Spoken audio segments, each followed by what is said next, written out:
tell us about Kevin Reese 1.0, right? The first version, because you were in media, you were on air. Why did you get into radio, and what was that life like? I have no idea. Oh, you just wandered in. So I was always very confused. I was always very talented, like very creative. And that sounds like a plus, but for me, it was like a minus because it made me so confused because I was good at like 10 different things. And then in high school, they start applying the pressure. What are you going to do for the rest of your life? And I'm like, I don't know. And so I just, working with the guidance counselors, they're like, well, what do you like? I like sports. I like music. And I'm good at talking on microphones. And it's like, broadcasting. So I ended up at the Connecticut School of Broadcasting. I was only 16 years old, the summer before my senior year of high school. And I was basically a broadcasting prodigy. I went in there and I dusted everyone. Like I was probably the second or third best in my class, and they're all old. They're all like 25, 35, 45 years old. I'm 16. And I was going to say old to a 16-year-old. Right. That's not old. To a 16-year-old, right. Yeah. And I ended up getting an internship my senior year in high school, and I just went with the flow. And then I went to college, and I got a radio show and TV show immediately. I slaughtered it. Everyone knew me on campus, and then the ego kicks in. Now everyone calls you by your nickname, and you're somebody. And then in 2001, I got hired at Hot 93.7 WZMX, probably, as far as we know, the youngest radio personality in Connecticut's history. I was 21 years old. Wow. On the radio professionally. A few months removed from college. Like people are texting me. Texts had just come out. We have the brick phones, and I'm getting text messages on my phone like, is that really you? Because everyone that knew me from college is just like, because Hot 93.7 was a big deal back then. Yeah, for everyone listening in Connecticut, it still is one of the biggest stations, I think, that exists. But back then... Totally, because radio was a big deal. It was like MTV landed in Connecticut. Yeah, absolutely. We didn't have hip-hop and R&B. Yeah. It was like my college experience of becoming known on campus just spread to the whole state. And I became a known radio personality for a long time, 12 years. What was that like health-wise for you? Spiritual, because you're a really spiritual guy. So spiritually, physically, mentally, how was your overall health at that time? Well, the spirituality didn't kick in till later. And health-wise, not great. Eating late, staying out late, junk food, just trying to make it. Were you happy? Yeah, I yes and no. I was happy because I was good at it. Yeah.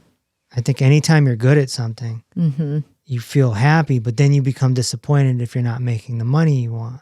And radio doesn't pay well. Never has, never will. It pays well for some people. If you're in a morning show or you get syndicated. Yeah. Sure. I was going to say, I was on a morning show and syndicated. Yeah, that's different. Yeah, it is. Yeah. But what I did is I was given a Saturday night slot. Yeah. I turned it into a show. I made it very popular. But I only got paid for I got paid gas money. Yeah. Essentially. Yeah. But yet people are, yelling my name in the street. So there became inequity. And that drained me. Yeah. And, I never had money. It was very hard. very hard. I lived with my parents for way too long. Way too long. They probably loved it. It was flat out survival. And I never could muster up the courage to go get a job because I was really good at this. Yeah, well, you had a job. It just wasn't lucrative in the way that you wanted it to be and what you deserved, it sounds like, as well. People will still say this, I was the best there. I mean, I was I was slaughtering it because I was hustling to get interviews. The guy that's on once a week isn't supposed to be getting interviews. And so the full-timers were hating on me because they're going to the program director like, how is this guy getting these interviews? And the program director's like, he's getting them on his own. Yeah. You were hustling. I was hustling. Totally. I was hustling. That's how I ended up with Drake, Nicki Minaj, all these people. And then I knew how to video edit. And that gave me a superpower that none of my coworkers had. Yeah. I'll tell you a quick story. Yeah. All right. I'm living in Farmington at the time. Beautiful town. I get a call from my DJ partner, DJ Big Man. He says, you need to come to the radio station, 50 Cent's here. I got us an interview. Okay. Boom. We should just tell everyone that 50 Cent lived in Farmington as well. Yeah, for a while. So I rushed to the radio station and 50 Cent is interviewing with everyone. He's taking turns interviewing with everyone at the radio station. So I get there and we get the interview. It's only about 10, maybe 12 minutes. Great interview. We do good. I go back to my apartment. I edit it and I blast it out to all the blogs. Inside of 30 minutes, this thing is viral. Super viral. That evening, I get a phone call from my program director. What the hell are you doing? What are you doing? I'm getting so much heat. You're viral. And all the interviews that he did with everyone else, nobody's hearing them. And you got no Hot 93.7 imaging on it. You got it's just K Dovis is running this and DJ Big Man. Was that your name? Yeah. Amazing. So that's just an example. But did I do anything wrong? Not technically. I just out hustled everyone. And I knew how to video edit. And I was constantly getting my work to go viral. So what happened, Kevin, where you went from, that journey to ultimately leaving radio? What happened? Well, the health concerns happened in my late 20s. What were those? It was mostly heart. I had to go through a lot of tests and all that. And that's when I discovered the medical monopoly and realized how crazy the system is. And yeah, like I told you earlier, I ended up going to school and studying, and that was all parallel while I was on the radio. Oh, so you were in school while you were on the radio? Correct. Okay. Yeah. So you had sort of a enlightenment moment where you said, I need to take control of my health while you were on the radio. Yes. And then you tried to but you were transitioning out and you were still on the radio. Yeah, I lost a lot of weight and a lot of my coworkers were asking me I transformed in front of everyone's eyes in 6 weeks. And they were just like, what's going on? And I started coaching them. And that gave me the spark of maybe I should do this. I always wanted to be a teacher. I ended up back at the Connecticut School of Broadcasting to become a teacher. And I worked my way up to becoming the director. So now I'm running a whole school. So that's when I ended up getting my money. And I was still on the radio once a week. And then the radio station started hating on me because I couldn't fill in anymore. Because you're busy. You know the system. If you're a good part-timer, they want you to fill in. Yeah, for sure. Run the board. And I'm just like, no, I gotta You have other things. I got a full-time job over Yeah. there, but I was still getting the big interviews. And because I developed a reputation, the record labels wanted Yeah. my show to be involved. Yeah.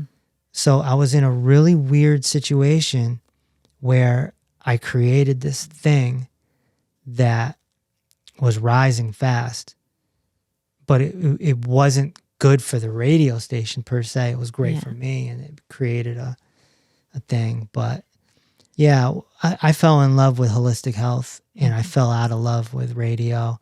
Anyone that tracks my career, and I don't expect anyone to do that, but you could see a difference if you look at 25-year-old Kevin on the radio, and you look at 30-year-old Kevin on the radio. My speech patterns, everything changed, and I changed my name to Kevin W. Reese. I was K. Dubbisis running this for 10 years. I mean, it's a great radio name, though. Well, I wanted to be different, so I came with the syllables. You accomplished it. It's a jingle. It's amazing, especially for your station. You're right. Yeah. My first program director told me it sounded like a disease. He's like, "What are you doing?" And I'm like, well, I'm just trying to stand out and make it, it's K. Dubbisis running this, and eventually I walked into my program director's office and I said, I want to change my name to Kevin W. Reese. And he's like, everyone knows you as K. Dubbisis. Why would you do that? I'm like, I'm just going in a different direction. He's like, all right. So I did that. But I knew I was either going to merge in like a top 40 or a talk radio vibe, or I was going to leave totally. And I wanted my name to get some credibility instead of K. Dubbisis running this, which I knew would make no sense when I'm 40. So fast forward, Kevin, because it seems like you outgrew that part of you. Yeah. And grew. Totally. Yeah. I couldn't stand, I felt like a clown.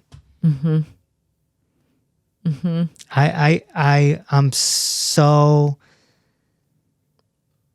I don't know how to put it without sounding like someone that people don't like, but I'm a genius. I don't know any other way to put it. And I'm on the radio talking about Kim Kardashian. Yeah. And I'm like, what the heck am I doing? My brain is not being put to proper use. I mean, we had different shows. Yeah. So it wasn't that drastic, but I totally do understand. Even just sort of the celebrity, because I did a lot of celebrity interviews, and there's nothing wrong with that, right? No. It's just you ache for a little bit more sometimes, and to have a message that actually really transforms people's lives, because I think you probably recognize what I feel, at least, which is media has power. Yes. And you had a greater capability, is what I'm hearing you say. But your style and my old style are totally different. You're journalistic. Mine was being a clown. Yeah.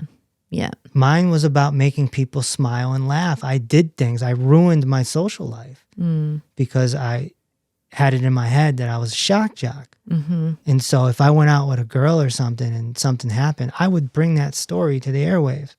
Yes. Yeah. I would get a phone call from that woman being like, what are you doing? Yeah, of course. I would totally just, it didn't matter as long as I got the laugh and it was recorded. I didn't care. And that's where my mind was at. Yeah.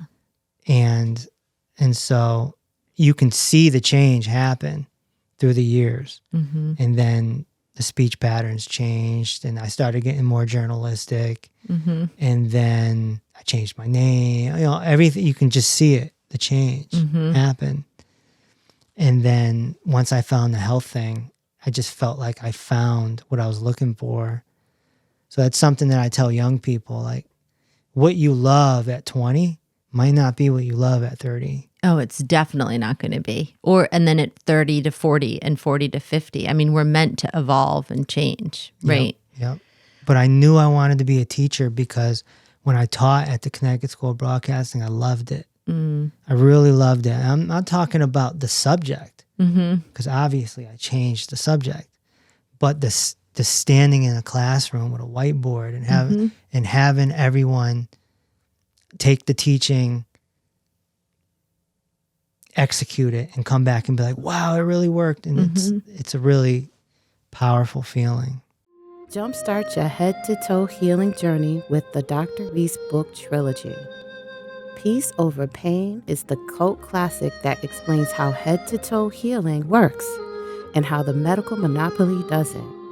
Reverse the Cause lays out the root causes to over 60 chronic conditions. And Dinner with Dr. Reese is a unique cookbook that contains 100 recipes without the destructive pour for foods. Together, all 3 books set you on a path to head-to-toe healing. Get yours today on Amazon, Audible, or peaceoverpain.com. Also, if you'd like to ask a question, tune in every Tuesday at 6 p.m. Eastern for Dr. Reese Live.